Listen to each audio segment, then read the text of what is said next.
Jambo Tanzania, wakati mwingine dharau inatakiwa kwenye maisha ili uweze kufanikiwa. Hizi ulicheki ile clip ya Madam Rita na mtangazaji wa Mike 360? Safi. Huo ni mfano halisi wa kile kinachofanyika katika maisha yetu ya kila siku. Kuna watu wanatudharau, unauza genge, unasikia anauza genge, nyanya zimeoza. Nakwambia kuna siku watakuja kumiliki supermarket ukakata tamaa.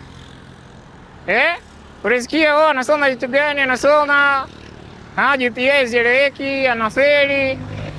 Nakwambia utakuja kwa daktari, dokta, usipokata tamaa.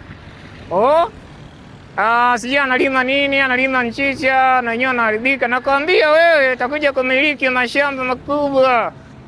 Usipokata tamaa. So leo nataka nikwambie kwamba haijalishi watu wanakatisha tamaa kiasi gani, usikate tamaa, wanakudharau. Kesho watakuamkia kwa heshima. Leo Little J umesema kitu kikubwa sana cha maana. Hata sisi kuna watu hata sisi hajakata tamaa. Kuna watu wengi na wenyewe wanatuona sisi kama tunacheza. Lakini kuna siku tunakuja kufundisha madarasa ya namna ya kufanya hii kitu. Tutauza. Na mimi na wadogo zangu nitakuwa nawauza.